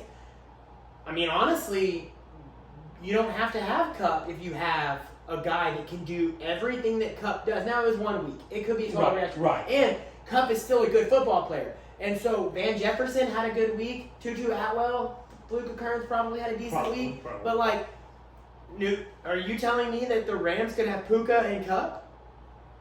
That's not bad. That's like, not bad if at Kupp gets healthy, Puka's going to start seeing one-on-ones, and they can run the same routes on opposite sides of the field. And I don't like Stafford, but Lord, he's going to have options. Yeah. And They but have- that's one of those things that kind of came to me because it's kind of like with New England when Tom Brady was there and you had Danny Amendola, you had Julian Edelman, you Yeah. had Wes Welker, you had all these guys that were good at a certain thing And they that just worked utilize that right skill. and Exactly. utilized it.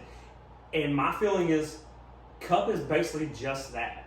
Yeah. Like he's a good player. Don't get me wrong, but he's the right player for the right system for the right quarterback. And I think the issue with the Rams still comes down to their defense. Besides, Aaron Donald isn't very good. Like that was an overachieving concept. Everything they did defensively was an overachieving. We know how much we spoke about the Seahawks, how willing we thought they could be. Yeah. I think there was some struggle, rust, and fatigue bad issues there, but that Rams defense far and away exceeded what anyone thought they could. And the Rams offensive line played way better than them because that Sure did. offensive line is not good. The issue with the Bears game and the McVay system is McVay's system does utilize the run, and he kept trying to get guys like Kyron and Akers going. there were some good plays for each of them. They both had it. Yeah, They both yeah. saw plenty of touches. I think you're going to continue to see both of them getting touches because that's going to protect Stafford. Yeah. I think their goal is to get Stafford throwing 25 balls a game. They don't want to use him a ton because they know that if he takes the wrong hit, their season's over, and they want to know when they need to have him. Yeah. And so Akers and Kyron Williams are going to keep seeing touches. They're both young guys. They've both got power. It's just a matter of can they get any run blocking at all. Yeah. And then on the opposite side of the ball, 49ers were woo. And all the nice things we just said about the Rams, none of it means anything this week because the Niners are going to steamroll that. God bless. To me, I drafted Purdy in one of my leagues as my third quarterback because I was like, just in case he ends up doing really good, like I don't want to have to fight someone to go get him. I want him to be there. Yeah. And so I've got him on my bench as a third quarterback behind Patrick Mahomes and Anthony Richardson. Yeah. So I got a good trio of quarterbacks. And he looked, despite the surgery, he looked really good. Now my problem is how long is that going to last? Because he could wear out soon. Oh, yeah. Quicker than normal just because of fatigue and everything with coming back so quickly. Or end up being a normal thing, and that's just who he is. But Brandon Ayuk. Let's go ahead and make Brandon it known. Ayuk. We talked about this last week that Deebo Samuel is seen as the weapon. Ayuk's a better wide receiver. And it came out again this weekend that Yep. Brandon Ayuk runs better routes. Brandon Ayuk isn't scared. That downfield block that he threw to free McCaffrey on the big run, that is 100%. I do what it takes to help my team win. That is everything you want in a football player. He became one of my favorite players on that moment. Yeah. Because Yeah. there are receivers that aren't willing to do that. Actually, speaking of, that reminds me, the first game that we talked about, the Jets. How much of that game did you watch? The Jet Bills. Bill game? Uh-huh. About a half. Okay, That's did softball. you watch the breakaway that Brees Hall made that he got tackled after like 60-something yards? or No, I something? did not see that play. Okay, so he broke off a big long run, Yeah. and as he was breaking it off, Garrett Wilson was going yeah as the dude's passing him up to go tackle him. Like he could have had a touchdown if Garrett Wilson would have just A walked. classic example of Yeah. they don't do that. They get excited So- for it. So no, yeah. Yeah, that reminded me of that, and I wanted to bring it up. Good call out. Yeah, but yeah, Stafford looked good. Puka looked good. Unfortunately, on the other side of the ball, 49ers are just, they're it. They're, Yeah, everything about the 49ers is good. Like, Yeah. the only way they don't win at all, maybe the only way they don't lose a game is a bad day or an injury. Yeah, That's because because you're loaded everywhere. everything about that team, the offensive line is good, the defense is good. Like, I don't know how in a salary cap league, oh, yes, I do, they found Mr. Irrelevant. And the fun fact of the week, are you ready? Yes! I got Yes, it you down. got Yes! to. Yep, Yes! The fun fact of the week, for the first time in NFL history, we will see Yeah, number one pick versus Mr. Irrelevant. So, that is, no, that'll be fun. I don't, and then, yeah, that's hilarious. Oh, man. Oh, so yeah, exciting. that's going to be a good one. And then you got a stinker with Commanders and Broncos. Yeah, Um, Commanders should win. I- Broncos suck. Yeah, they didn't look good, but it's going to be Sean Payton's got to get his first win, and it's at home. You have to win it. But Washington's got a good team. I was saying, Washington's got a complete Yeah. lot. Like Sam Howell didn't look the greatest at first, but he started looking a little bit better. So it'll be a tough game, but it's not a game I'm excited to They hear need to about. utilize their outside guys a little more. I don't feel like Doxson and McLaurin really got much opportunity. They didn't. Like they last season, those guys saw way more opportunity when Howell took over that last game than they did this Well, season. I mean, that's Miami. Well, true, and so maybe we see that start to open up, but like Curtis Samuel got most offensive card receiving. Against the Cardinals, yeah. Yeah. Mm. And so, and the other thing that you have to say is that the Cardinals' defensive pass rush is something Howell needs to worry about because the Cardinals got home for 6 sacks. Mm. That was the second most sacks in the league this year, and the Broncos suck, but they got a better pass rush than the Cardinals do. Yeah. So Okay. that could maybe play into it. All right, now 39. last 2 games here. We got a doubleheader on Monday Night Football. You got one on ESPN. You got one on ABC. We'll talk about the boring one first. It's going to be the Browns at Steelers. I'm calling this a boring one because the Browns are just going to mollywop the Steelers because of how good their defense is, and Kenny Pickett looked terrible. Deontay Johnson's out. The Deontay Steelers Johnson is out. I'll say that, but I don't know he's that. out multiple weeks. Oh yeah. Yeah. So like George Pickens is the only guy, but he's going to be going up against Denzel Ward.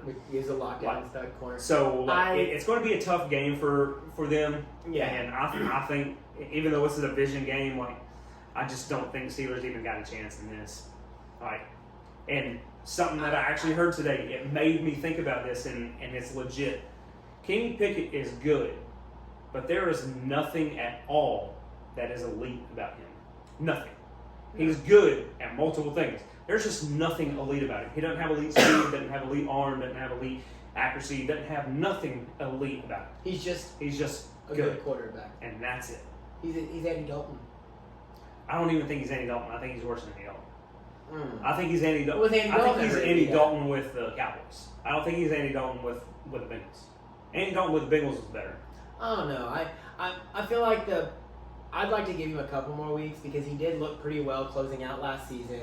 He had a very good preseason, and then he ran into what we now are calling a fucking juggernaut. Like, right, and I mean, so, this also is basically his second year, so this could be a sophomore slump. So I'd like to give him. Let's see where he's looking at week 5, 6, 7. Okay. Like, okay. I want to give him time because I still think he has something I still there. think he's going to get mollywop. But I think I think this one. I don't know. I don't know that he gets mollywop because I just don't trust Deshaun Watson yet. I don't think Deshaun Watson's ever going to be Houston Texan Deshaun Watson. No. I don't think he's ever, and that's the worry because you paid him on. Once he shakes the rust, he could be an elite quarterback because that's what he was. Yeah. And that's going to be the thing that sets the Browns back because everything else on that team is ready to win football games. Yeah. Everything else. The O-line's not bad. Chubb's probably the best pure running back in the league. You got guys like Cooper's not a bad receiver out there. Moore, Peoples-Jones, Njoku. Njoku's wasted because we already said he doesn't get the ball thrown to him. I like Njoku, but Njoku's got a catching problem. Or he's got a dropping problem. Well, yeah. Athletically, I mean, the tight end athletically, position, he's the most athletic tight end there is in the NFL. Yeah. Like, there's no one more athletic. Well, Kincaid now, but... And so then you look at it, though, and then you look at how good their defense just did, and we realize that, damn, it's that kind of defense. You got Myles Garrett and everything else. Like, I just don't think that... I don't know that they can even get a good bus driver out of him at this point. Like, he just hasn't looked good. He hasn't. And so I think that's going to be the worry because Kenny Pickett's coming from college to this. Other than TJ Watt. And Minka. Which I hate that guy, so I hope he trips and falls himself. Like, other than that, their defense isn't good. No, true. Like, and Cleveland's got a good offensive line. Like, he's going to get bombed. Yeah. But I think he's going to have he'll definitely have a tougher game this week than he did last week because Jedrick Wills and no, Conklin got hurt. Yeah, Conklin's out. Okay, never mind. That might change things because Conklin's out for the season. Yeah, they'll put him on that right side, on that left side, and whoever's playing, unless they move Wills over to left, opposite of Wills. Wherever he's playing at, opposite of him, yeah, he's going to eat. Yeah, you got two of the best pass rushers in the league, TJ Watt, and that's not even saying that Zadarius Smith's on that damn field too, and he's damn good to go and get a quarterback himself. Yeah. So, yeah. So then the last game of the week would be Monday night, Saints-Panthers. Derek Carr looks solid because Derek Carr was never the problem in Oakland. Vegas. I'm not going to say he looked solid. I didn't think he looked that good for the first 2.5 quarters. Then he started getting a little bit better, but he didn't look very good. And it's also the rust thing. That's the rust thing. And then, but coming as he started getting more confident, there was a really good sideline clip of him calling everyone together and going, "This is what we're doing because we're about to hit this ball. I'm waiting. I set this play up." He called it. He said, "Sheed, go." Coach looked at him like, "Are you telling me to play right now?" "Yes, I'm telling you what we're gonna fucking do." Got in the huddle, did what you want your quarterback to do, took charge, made the play, and then what happened? Threw a dime right between two guys. Shaheed takes it down the field, touchdown. So I'm not gonna say I'm sure he maybe. But down the field sets up, they score. So other thing would see that you see is Michael Thomas playing a full football game. Chris Olave leaves the game hurt, comes back, balls out, and go for 118 yards. They don't even have. Juwan Johnson is their tight end. Yeah, Juwan Johnson didn't do much of anything, but they don't even have their starting running back because he's suspended still. Right.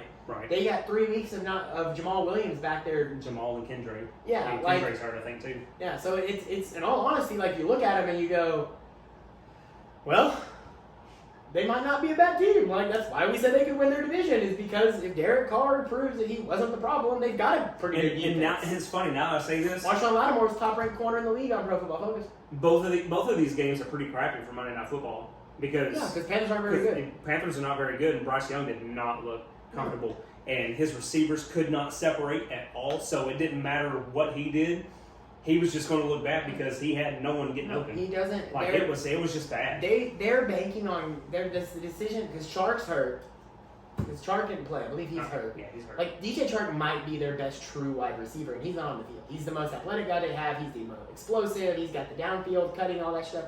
They're depending on Adam Thielen to be a guy, and Adam Thielen's done. And he's done. Yeah. Yeah. So yeah, I think we found that out this week. Like we already knew that he was kind of done just because of last year or the last 2 years in Minnesota. Like he had a phenomenal season, and then after that it's been kind of downhill after that. But yeah, this year is when we really saw how far Thielen has fallen. And then Mingo was a guy that was a huge sleeper for me, and he could not separate at all. Yeah. He did not look good, and he's also a rookie receiver, so he's just going to have to learn that. So it might take several games, but I don't know. Like this Panthers offense might be drafted pretty high. Yeah, and like there's just not they don't have anything. They've got to get skill. Like the thing the Panthers need to do is suck to get Marvin Harrison Jr. Yeah. If they can get Marvin Harrison Jr., that could change it. If they end up getting the second pick, because if it's Arizona and picking because of them having Houston's then Arizona's going to pick Caleb Williams and Marvin Harrison Jr. Exactly. But if they can land that second pick, then they'll be able to get that receiver. Unless Arizona knows that they're going to be going for that receiver, and they go ahead and take him at number 1 and take Caleb Williams at 3. That's what I would do. Yeah. I would take. I just go. That way you know you can get Because him. you know you're not going to. Because what are you going to. Unless you're Carolina and you do what the Cardinals did in the first place when you got Kyler and you kicked Rosen off to the side and said, I like this guy more anyway, and pick him. And then you just say, screw it.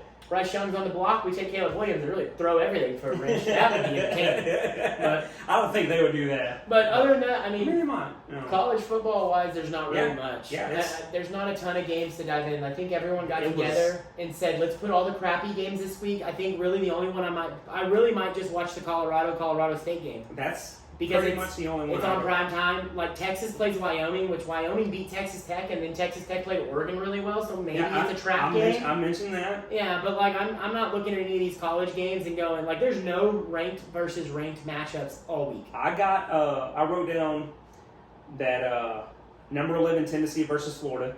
Tennessee is only favored by 6.5, which is a shocker to me because Florida's ass. Yeah, Florida's not good. So I wrote that one down as a possible upset. Just because, for some reason, they decided to put that so close together. Oregon State. And then Kansas State and Missouri. Kansas State is only favored by 5. Okay. Kansas State is number 15.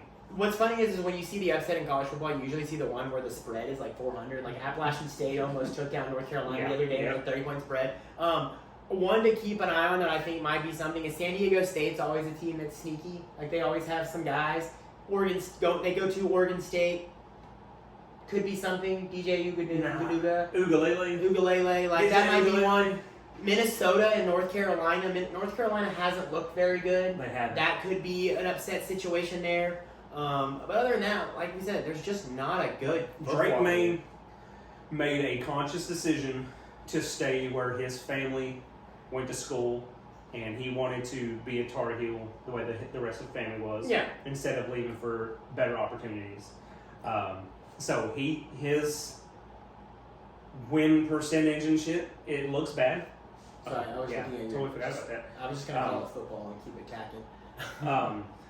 But yeah, Drake May's team has not looked good, so his win-loss thing is not going to look good. But I don't care about win-loss. That's a team thing. It's not. Yeah, not in college. It doesn't matter at all. Like, I mean, it matters if you have to it's look a at the tiebreaker. stats, and then the good thing is with him, you look at how good he's done. Then you also look at the you take him into combine, take him into the Senior Bowl and all that, and you look at how they do with players that are actually around them that are actually good, and you're like, this dude is legit. Yeah. But when Dane Brugler 2 years ago was talking about him, already saying he is a great quarterback, I don't doubt Dane Brugler. Yeah. Dane Brugler's my dude. Yeah. So he's where I get a lot of my information from. When Dane Brugler says the dude is good, the dude is good.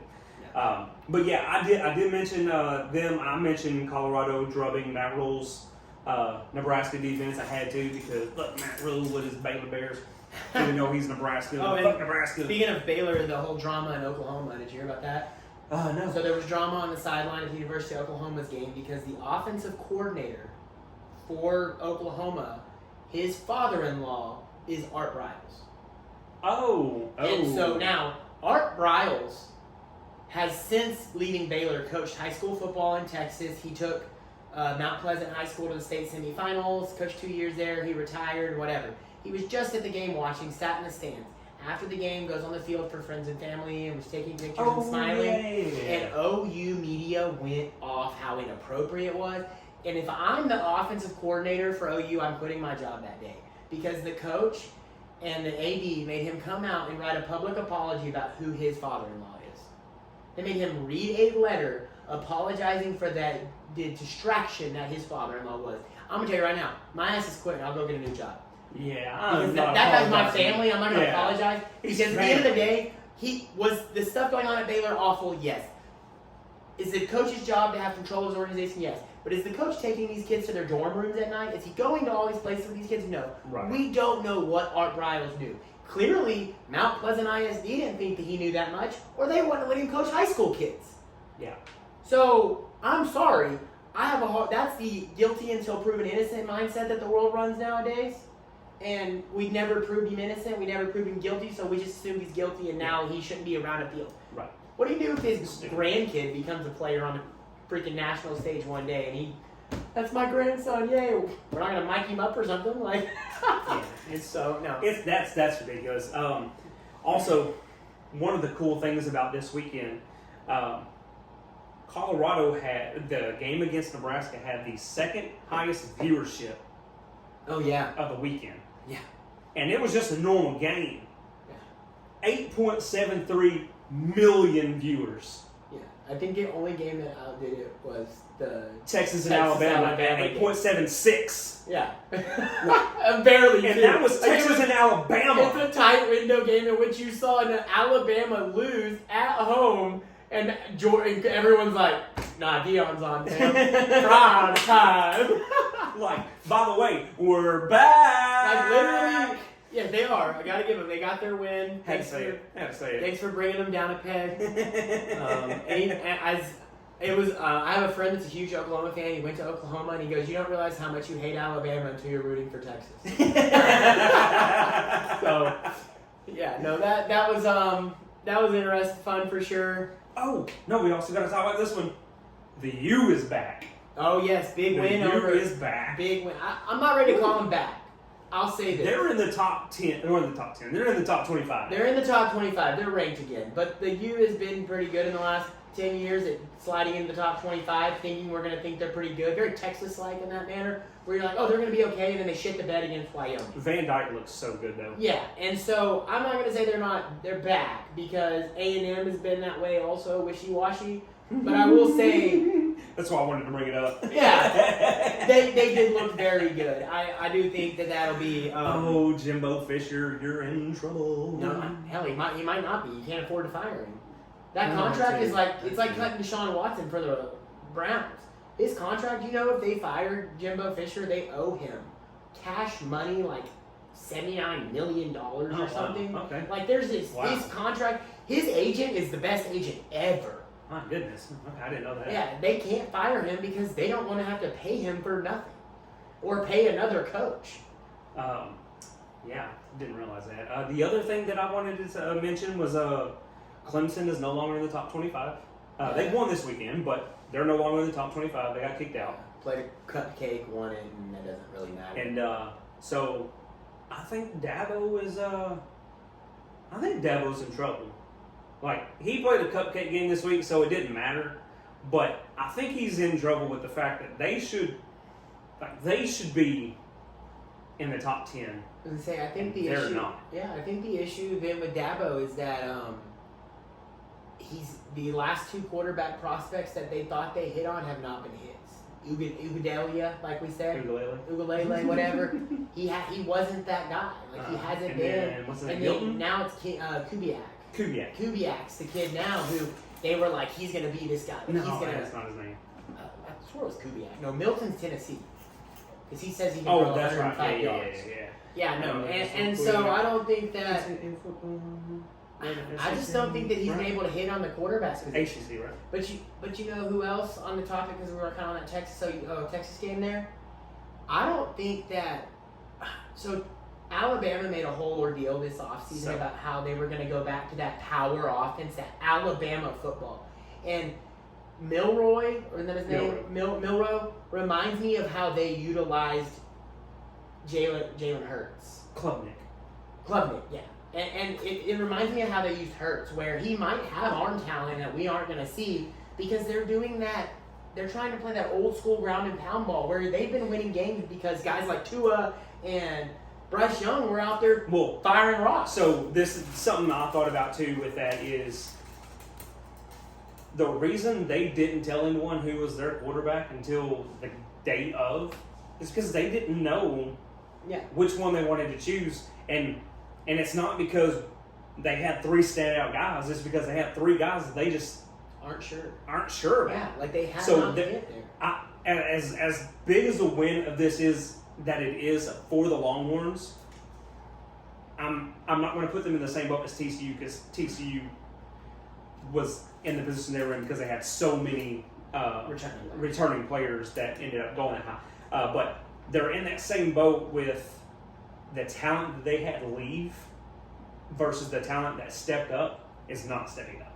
Yeah. So like they've got the talent. And TCU doesn't have the talent. They have the talent, but they're not in that talent where they should be the way Georgia is when they leave. They have dudes step up. Or like they would normally have when they would just step up to the next guy. Yeah. Like they have one guy. The other reason is that I don't think Nick Saban is capable of doing the transfer portal game.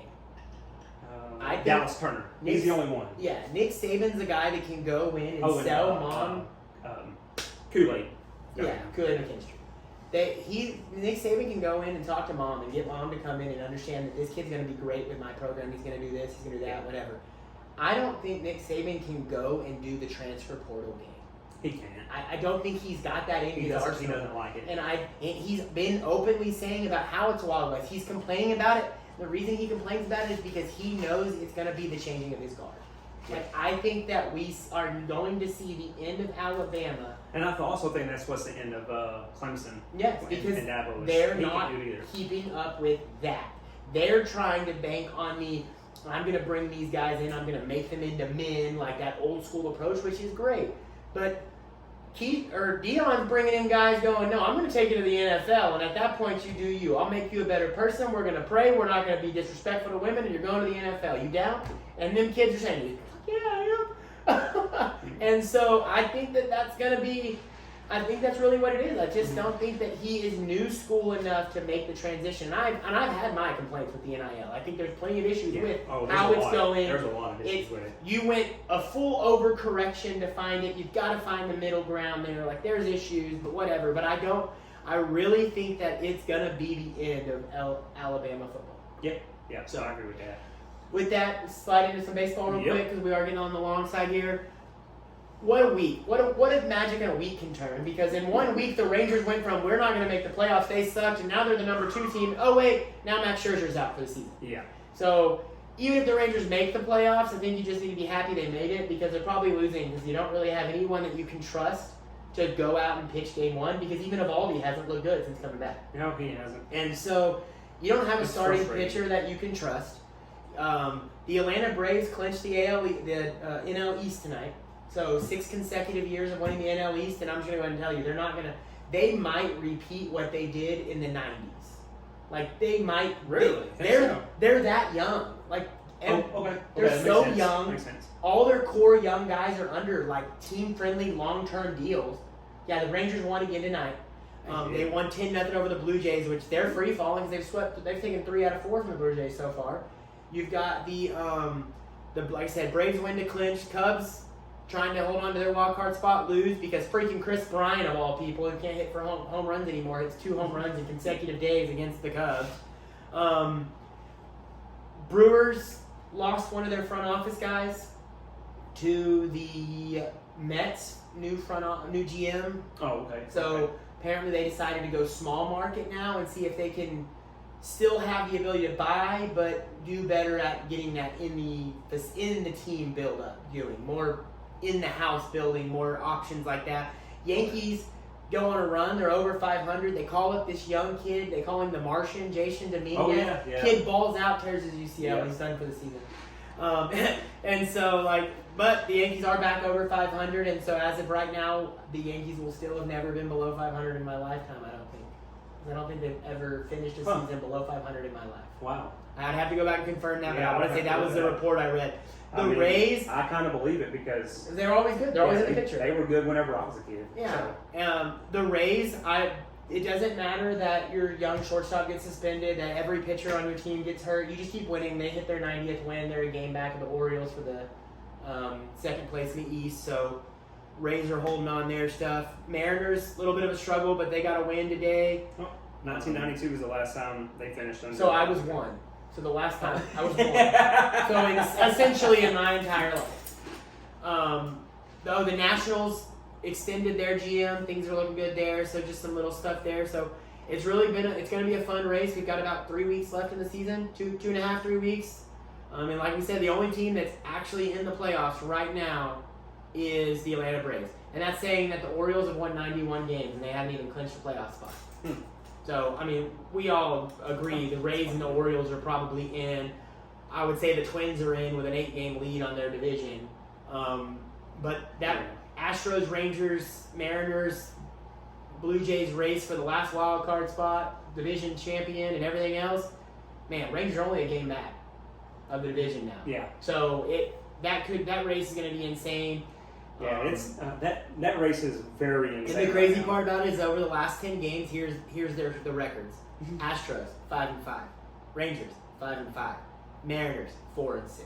Like nobody wants to just run away with it. The Rangers still have to play the Mariners 6 times, 7 times, 6 times in the next after I they get done down. with the Blue Jays. Yeah. Like it's insane how this race is going to come down. I just don't think that I don't think any of it matters because I just think the Braves are that much better than everyone.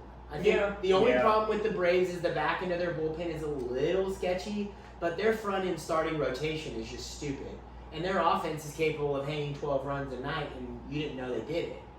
The MVP race in the National League is between 2 Braves and 2 Dodgers. Like, that's the rest of it. So... Man, do you think they'll be the first team or the only team to break 100? 100 wins? I mean, they should be able to. I don't know. The Orioles could do it. Can they? Orioles. I didn't even. Orioles have 91 wins right now, Orioles and they Tampa have. They're at 91 wins, and they close out. Let's see, 4 games against Tampa. That's going to be a slugfest. Ooh. Say they split that and go. Literally, Tampa could take the division lead back in the next 4 days. That starts tomorrow. Okay. Then they've got 3 against Houston, 4 against Cleveland, 2 against Washington, and 4 against Boston. You have to assume that by the time they play Washington and Boston, those teams will probably have checked out, even Cleveland. So if they can split the Tampa series, that puts them at 93 wins, take 1 from the Astros, 94, win 6 games between the last 1, 2, 3, 4, 5, 6, 7, 8, 9, 10, 11 games. I think they can. 100, 102 wins is very attainable for the Orioles. Same boat, though. You look at the Rays, and they're right the Rays are right there behind them. They're only 1 game back. I mean... And I just realized that the Dodgers are 88, so they're not that far either. The problem with the Dodgers is going to be injuries and off the field. You have the Urias situation off the field. They've cleaned out his locker already. I saw that. So he's done. Everything that Urias did is way worse than any of the stuff that the guy that's now pitching in China did, Trevor Bauer. Oh, And yeah. Trevor Bauer will never get back in baseball because of it. And Trevor Bauer was found innocent and proven that it was all consensual that happened. And his career was ruined because of it. And so the Dodgers literally said, we're done with you. If they're that far with it, he's done. Urias is only 25, 26, and he's going to be a free agent. It's crazy what has happened this Yeah, year. so many young guys that were about to get paid or have big breakouts are just pissed away their career. Yeah. It's like 4 people we've watched ruin their careers in the Just last, this year. within 2023. Yeah. So Some of the other stuff that I found, Corey Seager hit his 1,000th hit. he did. And then If he didn't play in the American League, he would be an MVP candidate as well. If it wasn't for injuries, that's his drive. Oh, okay. Freddie Freeman has, I don't know if he hit any other doubles. He has not yet, but Okay, so he's at 54. I confirm that because I don't. think And he played the yet. last time anyone has reached 60 was 1936. Yep, and the only person to come close was Todd Helton, I believe it was, hit 59. Really? And Oh, They okay. didn't make a Okay. big deal out of it back then because they didn't realize it, and now they get so deep into the metrics, they realize that, shit, Helton in the 90s had a chance. Like, Yeah. we should have cheered that on more. That's as big of a deal as hitting 60 home runs. Like, Right. Yeah. Okay. And then Bryce Harper joins Miguel Cabrera, Mike Trout, Nolan Arenado, Paul Goldschmidt, and Manny Machado as the 6th active player to record 1,500 hits and 300 home runs in his first 12 seasons. yes, yeah. So those were the little nuggets that I had. Bryce Harper, when he left Washington, I did not like Bryce Harper in Washington. And it's not anything to do with Bryce Harper. Bryce Harper's fans, just his fans, were very Dallas Cowboy, Texas Longhorn, Alabama, like all those teams that overhype their team, you know? Like they were just riding, you know what I'm talking about though. I do. I get And it. they did that to Bryce Harper to this level where it was like, he's better than everyone. And in the first couple of years in Washington, like he had one good season. He was not Mike Trout. Right. And everyone was like, he's Mike Trout, he's this guy. And it just drove me nuts. And then ever since he left, he went to the Phillies. And he did the home run derby with the kick-ass America bat that he did. He's just so, like, make baseball fun. Like, it's a different attitude about him. The fan base around him calmed Okay. down. Like, I never thought someone going to Philadelphia would make him have better fans. That is true. But That is true. I will say that that's what's given me just this load of additional respect for him. Okay. Okay. So, the Dodgers are playing right now. So no, Freddie Freeman has not had an at bat yet. They are in the top of the first. So Okay. yes, he needs, I think it's a seven doubles. Six to tie. Yeah. So 6 to reach 60. yeah. So that'll be fun. I don't really have much more on baseball except for running into That's it. it. I will say there's not a ton on the NBA, but there is something to bring out. I think this will probably be kind of our wrap up thing here. I do have, just a small little. Yeah. So. finger. Remember the beginning of the World Championships, we had the whole winning a world... Noah Lyles. Noah Lyles and winning against the world, you're not a world champion, blah, blah, blah. 2 weeks ago, we didn't talk about it last week because we went Before long. we get into it, we did find out during all that